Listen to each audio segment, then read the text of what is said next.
Hello everyone, welcome back to my channel. I'm so glad to have you here. So today I'm going to teach us how to make this delicious banga soup, popularly known as ofako in Igbo. So if you want to see how I made this, keep watching.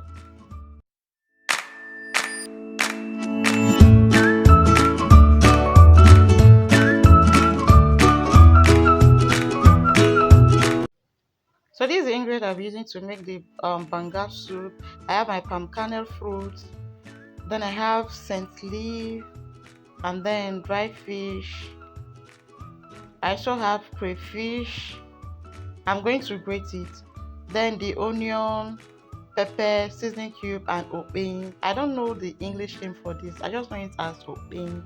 Then I have the meat and then the onion. Sorry, salt. I meant to say salt. Make sure you wash your palm kernel fruit properly. Make sure you wash it properly.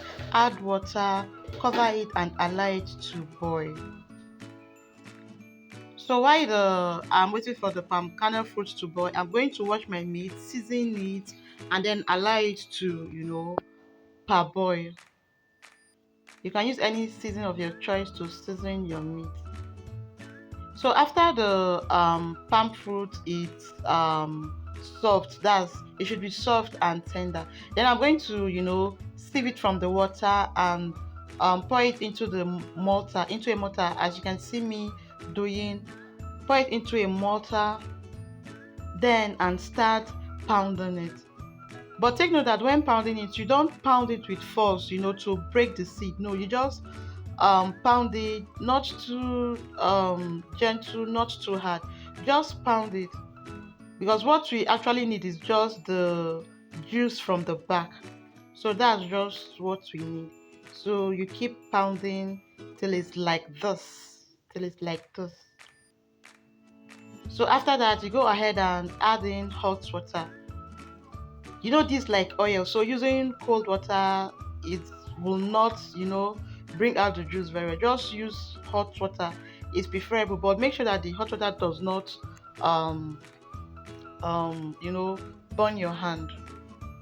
So after adding the hot water, you try as much as possible to squeeze out to squeeze the palm kernel fruit properly. Squeeze it and then pour it into a sieve. Then when you look at the palm kernel fruit, you can see that I can still get some juice from this. So I'm going to pour it back into the mortar, add some hot water, squeeze it, and also repeat that step by pouring it back in the sieve. So after that, you go in and add the liquid into a pot, cover it and allow it to boil. So please bear with me, I lost some clip of this video, so I'll just go ahead and explain. After you cover it, you allow it to boil very very well. When it's ready for you to put your ingredient is when you can actually see the oil part of the juice at the top of the pot. As you can see in this video, you can actually see that you can actually see the oil somehow separate from the other juice. So that's when it's time for you to add in your ingredients. So what you just do is you add in your ingredient, that's your chopped onion, pounded or grated pepper, obenyin, and the rest of it. So you cover it, allow it to boil. After about like 5 minutes, then you go in and add your chopped scent leaf. Just make sure you put all the ingredients and allow it to boil a little more for like 2 to 3 minutes, and your soup is ready. So that's just it. I hope you learned something from this video. If you do not forget to give me a thumbs up, like and share with your friends. Like, come your way next time with another interesting video. Do have a lovely day. Bye bye.